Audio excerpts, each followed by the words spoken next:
Hi friends, ഇന്ന് നമ്മൾ പറയാൻ പോകുന്നത് ഇൻ്റർനാഷണൽ ബോൺസിനെ കുറിച്ചിട്ടാണ്. അതായത് ഫോറിൻ ബോൺസും യൂറോ ബോൺസിനും ഉപരി ഇൻ്റർനാഷണൽ ബോൺസ് എന്ന് പറഞ്ഞിട്ടും കുറച്ച് ബോൺസ് ഉണ്ട്. അതിൽ നാലാമത്തെ ബോണ്ടായിട്ടുള്ള കൺവെർട്ടബിൾ ബോൺസ് മുതലാണ് എടുക്കുന്നത്.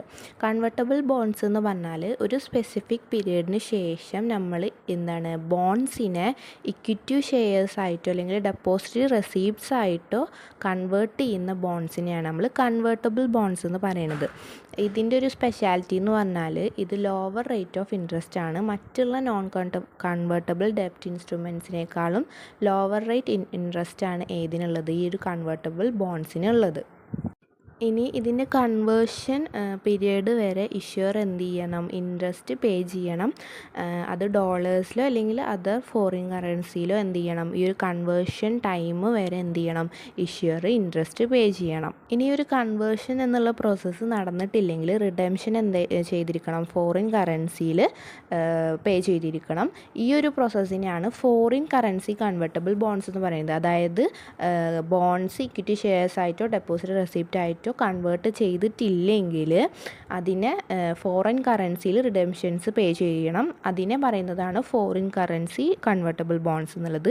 ഇനി കൺവെർട്ടബിൾ ബോൺസിൻ്റെ കൂടുതൽ ബെനിഫിഷ്യൽ ആവാൻ കാരണം, അതായത് ഈ GDRനേക്കാളും എന്തുകൊണ്ടും കൺവെർട്ടബിൾ ബോൺസ് ആണ് ബെനിഫിഷ്യലായി തോന്നുന്നത് എന്നുള്ളത് പറയുന്ന കുറച്ച് ക്യാരക്ടറിസ്റ്റിക്സ് ഉണ്ട്. അതായത് അവർക്ക് നമ്മൾ പറഞ്ഞു ലോവർ കൂപ്പൺ റേറ്റ് ആണ്, അതുകൊണ്ട് തന്നെ അവർക്ക് ലെസ് കോസ്റ്റ്ലി ആയിരിക്കും.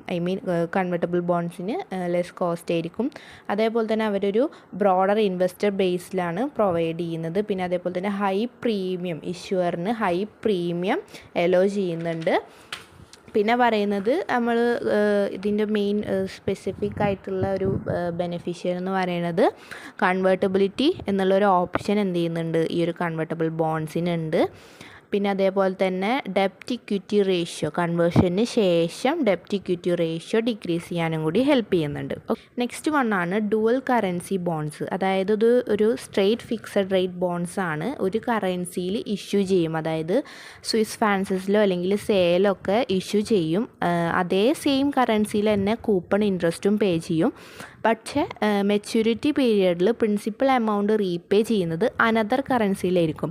ഇപ്പോൾ സ്വിസ്സിൽ ഇഷ്യൂ ചെയ്ത ഒരു ബോണ്ടാണെങ്കിൽ അതിൻ്റെ മെച്യൂരിറ്റി പീരിയഡിൽ പ്രിൻസിപ്പൽ എമൗണ്ട് റീപേ ചെയ്യുന്നത് US ഡോളേഴ്സിലോ അങ്ങനെ അനദർ കറൻസിയിൽ റീപേ ചെയ്യുകയും അതേപോലെ തന്നെ വേറൊരു കറൻസിയിൽ ഇഷ്യൂ ചെയ്യുന്ന ബോൺസിനെയാണ് നമ്മൾ ഡുവൽ കറൻസി ബോൺസ് എന്ന് പറയുന്നത്.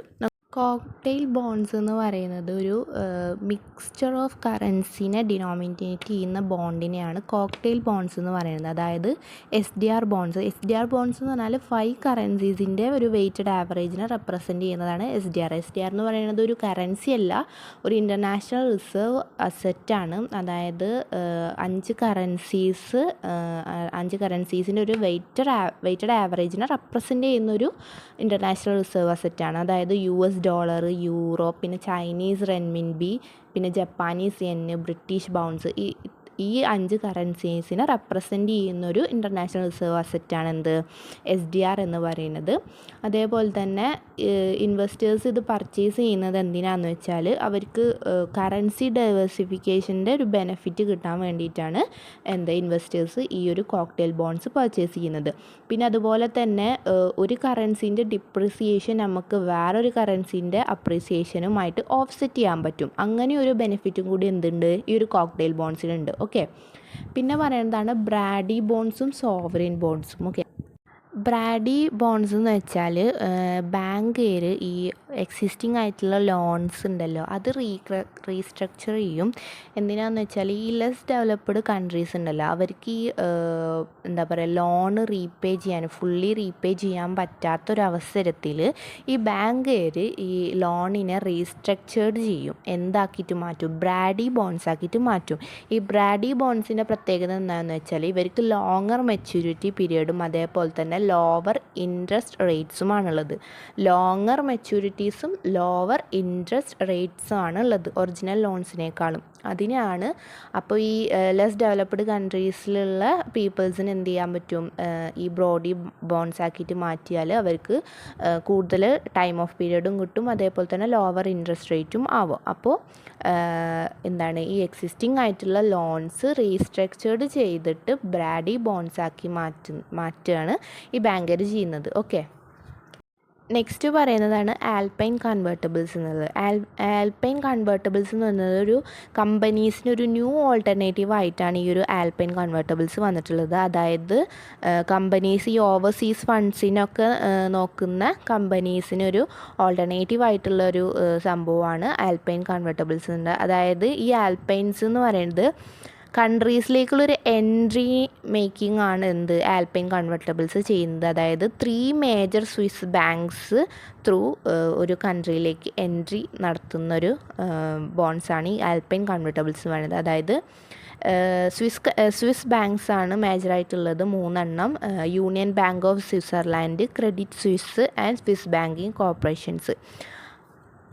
അപ്പോൾ ഈ ആൽപൈൻസ് എന്ന് പറയുന്ന കൺവേർട്ടബിൾ ബോൺസ് എന്ത് ചെയ്യും, സ്വിസ് ഇൻവെസ്റ്റേഴ്സിന് സോൾഡ് ചെയ്യുകയും ഈ ഒരു സ്വിസ് ബാങ്കിങ് സിൻഡിക്കേറ്റ്സിലാണ്, അതായത് ഈ 3 മേജർ സ്വിസ് ബാങ്ക്സിലൂടെ സ്വിസ് ഇൻവെസ്റ്റേഴ്സിന് എന്ത് ചെയ്യും, ആൽപൈൻസ് സോൾഡ് ചെയ്യും. ഇഷ്യൂ ചെയ്യുന്നത് ഡോളേഴ്സിലായിരിക്കും. അതേപോലെ തന്നെ സ്വിസ് റീറ്റെയിൽ ഇൻവെസ്റ്റേഴ്സ് നെറ്റ്വർക്കിലൂടെ മാത്രമായിരിക്കും ഇത് സെയിൽ ചെയ്യുക എന്നുള്ളതാണ് ആൽപൈൻ കൺവേർട്ടബിൾസിൻ്റെ സ്പെഷ്യാലിറ്റി എന്ന് പറയുന്നത്. നെക്സ്റ്റ് പറയുന്നതാണ് ഡെപ്പോസിറ്റ് റെസീപ്റ്റ്സ്. ഡെപ്പോസിറ്റ് റെസീപ്റ്റ്സ് എന്ന് പറഞ്ഞാൽ കോമൺലി യൂസ് ചെയ്യുന്നത് എന്താണെന്ന് വെച്ചാൽ ഇക്വിറ്റി ഫിനാൻസ് റേസ് ചെയ്യാൻ വേണ്ടിയിട്ടാണ്. ഈ ഒരു ഡെപ്പോസിറ്റ് റെസീപ്റ്റ്സ് എന്ന് പറഞ്ഞാൽ നമ്മളുടെ ഷെയർസിൻ്റെ ഓണർഷിപ്പ് റെപ്രസെൻറ്റ് ചെയ്യാൻ വേണ്ടിയിട്ടുള്ള ഫിനാൻഷ്യൽ ഇൻസ്റ്റിറ്റ്യൂഷൻസ് ഇഷ്യൂ ചെയ്യുന്ന ഒരു നെഗോഷ്യബിൾ സർട്ടിഫിക്കറ്റാണ് എന്ത് ഡെപ്പോസിറ്റ് റെസീപ്റ്റ്സ് എന്ന് പറയുന്നത്. ഓക്കെ, ഇനി ഒരു സിസ്റ്റത്തിൽ പറയണത് എന്താണെന്ന് വെച്ചാൽ ഒരു കൺട്രിയിൽ രജിസ്റ്റേർഡ് ആയിട്ടുള്ള കമ്പനിയുടെ ഷെയർസ് എന്ത് ചെയ്യും, ഒരു ഡെപ്പോസിറ്ററി ബാങ്ക് അപ്പോയിൻ്റ് ചെയ്തിട്ടുള്ള ലോക്കൽ കസ്റ്റഡിയൻ എന്ത് ചെയ്യും, ഡെപ്പോസിറ്റ് ചെയ്യും. ആ ഒരു സിസ്റ്റത്തെയാണ് ഡെപ്പോസിറ്ററി റെസീപ്റ്റ്സ് എന്ന് പറയുന്നത്.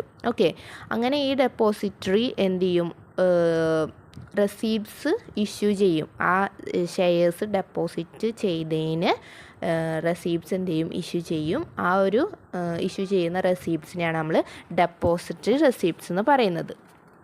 ഈ ഒരു ഡെപ്പോസിറ്ററി റെസീപ്റ്റ് ഇന്നോവേറ്റ് ചെയ്തിട്ടുള്ളത് മോർഗൻ ആൻഡ് സ്റ്റാൻലി ആണ്. അതേപോലെ തന്നെ ഇതൊരു ഇക്വിറ്റി ഇൻസ്ട്രുമെൻ്റ് ആണ് ഈ ഡെപ്പോസിറ്ററി റെസീപ്റ്റ്സ് എന്ന് പറയുന്നത്. ഇത് ട്രേഡ് ചെയ്യുന്നത് OTC മാർക്കറ്റും അതേപോലെ തന്നെ ലിസ്റ്റഡ് എക്സ്ചേഞ്ച് ആൻഡ് ട്രേഡറിലുമാണ്.